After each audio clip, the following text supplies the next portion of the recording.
Hello friends, welcome to our show SAAOL यानी science and art of living. मैं हूं आपके साथ शिखा। हमारे साथ स्टूडियो में मौजूद है heart care and life style expert doctor Bimal Chhajed, जो कि लगातार हमें गाइड कर रहे हैं हार्ट प्रॉब्लम्स के बारे में। डॉक्टर छाजेड़ ने हमें बताया कि हार्ट प्रॉब्लम्स क्या होती हैं। जब भी किसी को हार्ट प्रॉब्लम होती है तो कार्डियोलॉजिस्ट अक्सर ये सजेस्ट करते हैं कि आपको किसी ना किसी तरह की सर्जरी से गुजरना होगा, यानी कि आपको एंजियोप्लास्टी करानी होगी या फिर अगर ब्लॉकेज ज़्यादा है तो आपको बाईपास करानी होगी। लेकिन डॉक्टर छाजेड़ का मानना है कि किसी भी तरह की सर्जरी की कोई आवश्यकता नहीं होती है। बिना किसी चीड़फाड़ के हार्ट प्रॉब्लम्स को दूर किया जा सकता है। तो आइए जानते हैं डॉक्टर छाजेड़ से कि इस बारे में वो पूरी इंफॉर्मेशन क्या देना चाहते हैं। हार्ट की बीमारी बहुत फैलता जा रहा है। करोड़ों लोग हार्ट की बीमारी से फंसे हुए हैं और इन लोगों को मालूम भी नहीं है इसका असली इलाज होना क्या चाहिए।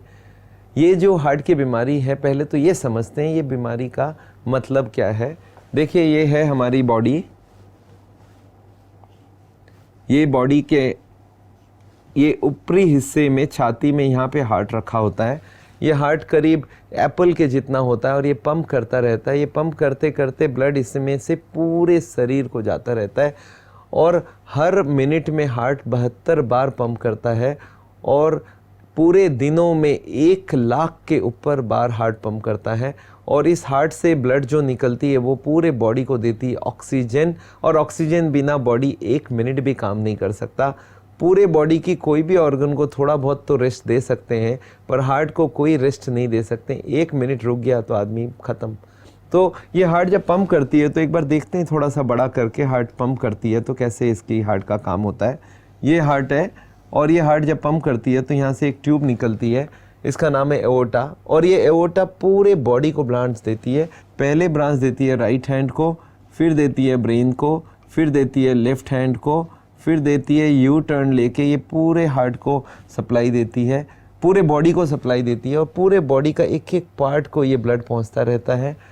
अब जब ये चेस्ट में निकला, पेट में निकला, पेट में इधर लीवर, किडनी, इंटेस्टिन्स सबको सप्लाई देने के बाद ये ट्यूब फिर दोनों पैरों को सप्लाई दे देता है और ये पूरे बॉडी को ब्लड पहुंच गई। और इस वक्त हार्ट अपने लिए 3 छोटे छोटे ट्यूब लेता है और इन ट्यूब्स के नाम है कोरोनरी आर्टरीज। ये देखिए राइट साइड में है राइट कोरोनरी आर्टरी। ये जो ट्यूब है ये ट्यूब हार्ट की इस हिस्से को सप्लाई करती है जो राइट साइड में है, और लेफ्ट साइड में भी 2 ट्यूबें हैं, एक फ्रंट में जाती है एक बैक में जाती है।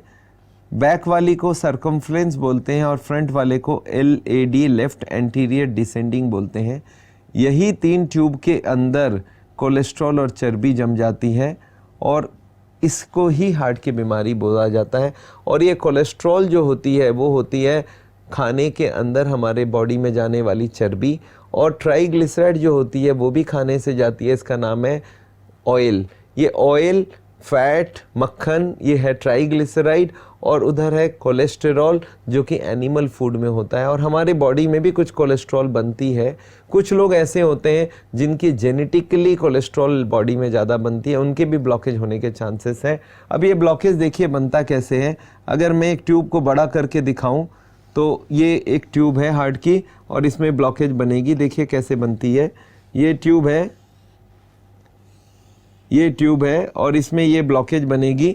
ब्लॉकेज शुरुआत में तो ऐसे ही बनती है, थोड़ी सी, फिर और थोड़ा सा, फिर और थोड़ा सा, फिर और थोड़ा सा। ये ब्लॉकेज जितना बनता जाएगा ज़्यादा से ज़्यादा, तब तक हार्ट की सप्लाई कम होती जाएगी और एक दिन फिर हार्ट के पेशेंट को तकलीफ़ पता चलेगा और उस दिन उसकी हार्ट की ब्लॉकेज 80 के ऊपर हो गई है, मान के चलिए।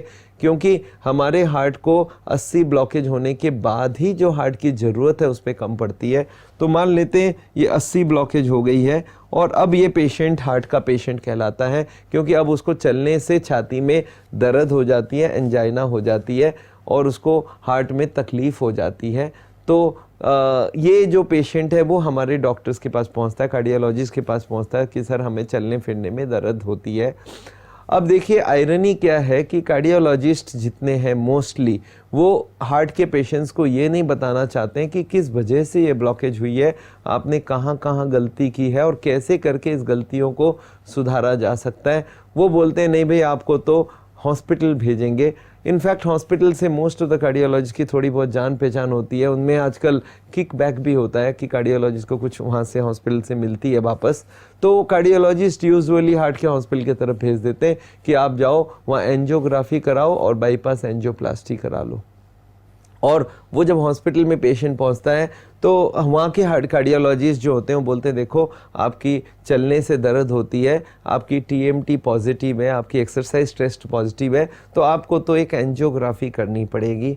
एंजियोग्राफी में वो करते हैं क्या है, एंजियोग्राफी में एक तार घुसाते हैं पैर से और ये तार को यहाँ से धक्का मार के ऐसे घुसा के यहाँ से घुसा के ऐसे करके घुसा के यहाँ पे ले जाते हैं और तार के अंदर वो एक सिरिंज यहाँ फिट करते हैं और सिरिंज से पानी डाल देते हैं, इसमें कलर डाल देते हैं और इसके अंदर ब्लड चली जाती है। और जब ये ब्लॉकेज होती है यहाँ पे तो वो एरिया में डाई कम जाती है और वो ब्लॉकेज पता चल जाता है। और जैसे ही ब्लॉकेज पता चल गया हार्ट के हॉस्पिटल वाले उनको बोलते हैं कि देखो अब आपकी ऑपरेशन की ज़रूरी है, या तो एंजियोप्लास्टी करा लो या तो बाईपास सर्जरी करा लो।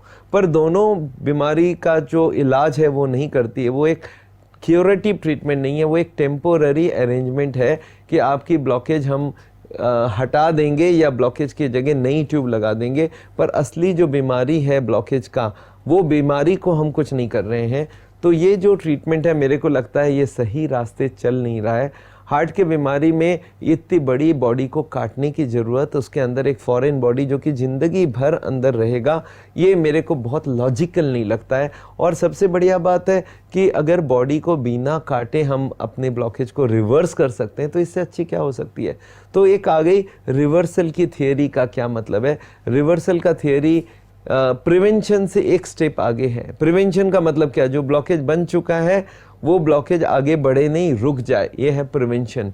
और रिवर्सल का मतलब है जो ब्लॉकेज बन चुकी है उसको हम थोड़ा बहुत कम करवा लें, ये है रिवर्सल की थियरी। तो रिवर्सल के लिए करना क्या होगा, जो ब्लॉकेज के जो कारण है कोलेस्ट्रॉल और ट्राइग्लिसराइड, ये ब्लॉकेज बढ़ा रहा था, ये ब्लॉकेज को बढ़ाना रोक दें और बॉडी में सप्लाई कोलेस्ट्रॉल और फैट का बंद कर दें कि हार्ट अंदर से ब्लॉकेज को यूज़ करना चालू कर दे। एक बात याद रखिएगा, कोई भी मशीन वर्ल्ड में अपने आप को रिपेयर नहीं करता है। हमारी बनाई हुई मशीन है, कार है, हेलीकॉप्टर है, कंप्यूटर है, अपने आप को रिपेयर नहीं करता है। पर हमारी जो ह्यूमन बॉडी है ये अपने आप को रिपेयर करने की ताकत रखती है। आज यहाँ पे स्क्रैच कर दीजिए और 1 महीने बाद आके देखिए स्क्रैच गायब है। कहाँ गया स्क्रैच? बॉडी ने अपने आप से हील कर लिया। एक हड्डी टूट गई है, आप उसको जोड़ के वहीं पे छोड़ दीजिए, हार्ट बॉडी अपने आप इस हड्डी को जोड़ लेगा। सेम आपने सुना होगा कि ओल्ड एज हो जाती है, लेडीज़ लोगों को कैल्शियम की कमी पड़ जाती है। अगर कैल्शियम की कमी पड़ती है बॉडी बोलता है कोई बात नहीं, हम अंदर से कैल्शियम हड्डी से निकाल के खा जाएंगे। इस प्रॉब्लम को बोलते हैं ऑस्टियोपोरोसिस। मतलब बॉडी में एक डायनामिज्म चलती है, अंदर ही अंदर एक अपने आप को ठीक करने का प्रोसेस चलता है। तो अगर कोलेस्ट्रॉल आपकी बहुत ज़्यादा जम चुकी है, ट्राइग्लिसराइड जम चुकी है और इनको आप सप्लाई बंद करवा देते हैं तो नेचुरली नई ब्लॉकेज बनेगी नहीं। और अगर एकदम सप्लाई कम हो जाए और आपके सारे फैक्टर्स को कंट्रोल कर दें तो ब्लॉकेज बनना तो दूर है, ब्लॉकेज वहाँ से हटना चालू हो जाए। और ये ब्लॉकेज अगर हट जाती है तो ऑपरेशन की ज़रूरत ही नहीं है और हार्ट की बीमार अपने आप ही ठीक हो जाए। और इसके संग कोई बोलता है डॉक्टर साहब ये ब्लॉकेज हटने में थोड़ा टाइम लग जाएगा, मैं बोलता हूँ टाइम लगेगा तो एक काम कर सकते हैं, एक नेचुरल बाईपास करवा देते हैं। आपके हार्ट में भगवान ने अलग से ट्यूब डाल के रखी है, अगर ये सारे ट्यूब चालू हो जाए तो हार्ट की सप्लाई यहाँ से ऐसे करके इस ट्यूब्स के इस ट्यूब में आ जाए तो ये नेचुरल बाईपास है। ऐसे नेचुरल ट्यूब्स भगवान ने एक्स्ट्रा दे के रखी है हमारे हार्ट में, और वो नेचुरल ट्यूब्स अगर हम चालू कर दें तो हमारे पास बाईपास की ज़रूरत ही नहीं पड़ेगी। ये नेचुरल ट्यूब खोलने का जो प्रोसेस है वो 35 डेज़ लगती है और इसमें बॉडी को एक सुई भी लगाने की ज़रूरत नहीं है। ये तो भगवान का सोच है कि एक हार्ट में एक्स्ट्रा ट्यूब दे के रखा है। एक तो आप सोचिए हार्ट में 80 ब्लॉक हो गया फिर भी कमी नहीं है, मतलब क्या, हार्ट के पास 80 ब्लड तो एक्स्ट्रा थी और भगवान ने गारंटेड ट्यूब, एक्स्ट्रा ट्यूब भी डाल के रखी है। इनका नाम है कैपिलरीज या कोलैटरल्स। इनको खोल लेंगे तो ऑपरेशन की ज़रूरत ही नहीं पड़ेगी। पर आप देखिए इधर हॉस्पिटल वाले इस सब बात को सोचना ही नहीं चाहते हैं। बोलते हैं ना ना ना, ये तो अभी बहुत इंपॉर्टेंट चीज़ नहीं है, इंपॉर्टेंट है हमें बाईपास सर्जरी करना, एंजियोप्लास्टी करनी है। अब देखते हैं बाईपास सर्जरी क्या चीज़ होती है। बाईपास सर्जरी मतलब क्या है, मान लेते हैं कि ये ट्यूब है जिसमें ब्लॉकेज है, ये ट्यूब है जिसमें ये ब्लॉकेज है। बाईपास सर्जन बोलता है हम एक नया ट्यूब लगाएंगे और नई ट्यूब को कहीं से ये पूरे बॉडी की जो ब्लड जा रही है एओर्टा, इसका एक छोटा सा ब्रांच को इधर से काट के यहाँ पे जोड़ देंगे। तो अब क्या हो गया, बाईपास हो गई। ये ब्लड इधर से नहीं जाके इधर से घूम के यहाँ से आ जाएगी। ये हो गई बाईपास सर्जरी। पर ये सर्जरी कोई छोटा सर्जरी नहीं है, इसके लिए पूरे बॉडी को काटने की ज़रूरत है। पहले तो छाती को बीचों बीच काटेंगे। और किस चीज़ से काटेंगे, आपने देखा है वो टाइल्स फिटिंग करते हैं, गोल चक्का वाला वो लेके आते हैं इलेक्ट्रिक शॉ, वो यहाँ पे लगा के ग्रर करके पूरा कट जाता है। काटने के बाद ये अपने आप नहीं खुलती, इसमें एक जैक लगा के इसको पूरा खोलना होता है। अंदर हार्ट चलता जा रहा है और इसके ऊपर सर्जरी करनी पड़ेगी। तो उसमें क्या करना होगा, हार्ट को रोकना पड़ेगा। और हार्ट को रोकना बहुत खतरा वाला बात है। इमीडिएटली पूरे बॉडी की ब्लड सप्लाई बंद होगी। तो एक मशीन में 4-5 बॉटल ब्लड डाल के, उस मशीन को बोलते हैं हार्ट लंग मशीन, उससे पूरे बॉडी को चलाया जाता है। ये एक बहुत कॉम्प्लिकेटेड सर्जरी है। और सबसे बढ़िया बात है इसमें इस ट्रीटमेंट में कोई अल्टीमेटली ट्रीटमेंट नहीं होती है। इसमें एक नया ट्यूब लग जाता है पर ओरिजिनल जो ब्लॉकेज है वो हटती नहीं है। तो बाईपास सर्जरी को मैं बोलूँगा एक टेम्पोररी अरेंजमेंट है, पर बड़ी डिफ़िकल्ट वाली अरेंजमेंट है। पूरे बॉडी को काटने की ज़रूरत है, हज़ारों कॉम्प्लिकेशंस होती है। ये जो ट्यूब ये लगाते हैं यहाँ पे, ये जो ट्यूब है ये हो सकता है छाती को सप्लाई हो रहा था, हो सकता है पैर में सप्लाई हो रहा था, हो सकता है हाथ में कहीं सप्लाई हो रहा था। वो ट्यूब को काट के हार्ट में लगा दिया। अगर ज़िंदगी भर वो पैर में या हाथ में या छाती में सप्लाई कम हो जाए तो पेशेंट को तकलीफ होती है। डॉक्टर्स बोलते हैं नहीं कोई दिक्कत नहीं है, थोड़ी बहुत तकलीफ होगी तो ज़िंदगी भर रहेगा। ये कॉम्प्लिकेशन है हार्ट के सर्जरी का। तो एक बाईपास सर्जरी में ये जो नई ट्यूब लगती है, मैं इसको अच्छा नहीं मानता हूँ। और हज़ारों कॉम्प्लिकेशन, हार्ट को बंद कर दिया, उस वक़्त मशीन से बॉडी चल रही है। मशीन, एक बात याद रखिए, ब्रेन से कंट्रोल होता है हार्ट। जब हार्ट को, ब्रेन को ज़्यादा ब्लड चाहिए, हार्ट की स्पीड बढ़ जाती है, कम चाहिए, हार्ट की स्पीड कम हो जाती है। पर मशीन को ब्रेन नहीं बोल सकता है। और उस वक़्त एनेस्थीसिया दिया होता है तो कोई कंट्रोल नहीं रहती है। उस वक़्त मशीन सप्लाई कम दे दिया तो पता चला उस पेशेंट का मेमोरी लॉस हो गया। हो सकता है उनकी सेक्सुअल पावर ज़िंदगी भर के लिए लॉस हो जाए। बहुत सारे कॉम्प्लिकेशंस होते हैं और इसमें पेशेंट बहुत सारे मारे भी जाते हैं।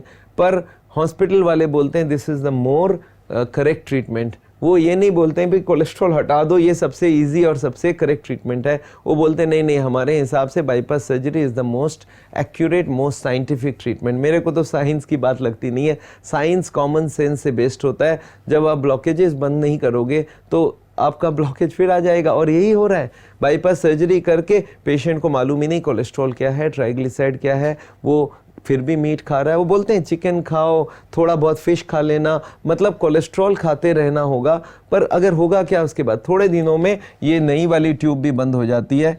और ये बाईपास सर्जरी का जो लाइफ है ये कोई भरोसे वाला लाइफ नहीं है। थोड़े दिनों में ये ब्लॉक होती है। मेरे पास 1 साल, 2 साल, 3 साल वाले 50 पेशेंट पड़े हैं जो 6 महीना पहले बाईपास कराए थे, फिर ब्लॉक हो गया।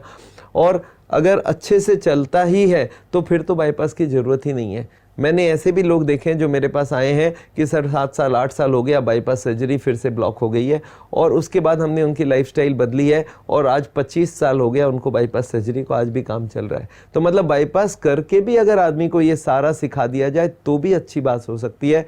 पर हॉस्पिटल वाले एक बार बाईपास करने के बाद उतनी ज़्यादा उसमें ख्याल नहीं करते हैं। बोलते ठीक है अब आप ऐश करो, कोई दिक्कत नहीं है। और थोड़ा बहुत बोल भी देते हैं तो पेशेंट उतना दिमाग उसको लेता नहीं है सीरियसली, क्योंकि उनको बोला गया है ये ट्रीटमेंट है, ये परमानेंट है, अब कोई दिक्कत नहीं है। पर ये गलत बात है। और एंजियोप्लास्टी ये एक कैसी ट्रीटमेंट है आप सोचिए। जितने तरह के पिछले 20 साल की हिस्ट्री में आपको बता दूं एंजियोप्लास्टी का, पहले आई थी बेलून एंजियोप्लास्टी। और बेलूनिंग आई थी तो कार्डियोलॉजिस्ट लोगों ने ये प्रॉमिस किया था कि एक बार बेलूनिंग कराओगे ज़िंदगी भर दिक्कत नहीं होगी। थोड़े सालों में पता चला बेलूनिंग इज़ फेलिंग, बहुत सारे पेशेंट वापस आ रहे हैं। बेलूनिंग जब फेल हो गया तब इन्होंने बोला कि नहीं वो बेलूनिंग ठीक नहीं था, उसमें एक स्टेंट लगाना पड़ेगा, एक स्प्रिंग लगाना पड़ेगा। और वो स्प्रिंग चली, थोड़े दिनों में बहुत सारे पेशेंट वापस आने लगे क्योंकि वो थोड़े दिन में फिर से ब्लॉक होने लगा। जब उनको बताया गया स्प्रिंग बंद हो रहा है तो बोले नहीं तो फॉरेन बॉडी है, देखो ब्लॉकेज तो फिर से हो ही सकता है। ये जो पुरानी ब्लॉकेज बनी थी ये 40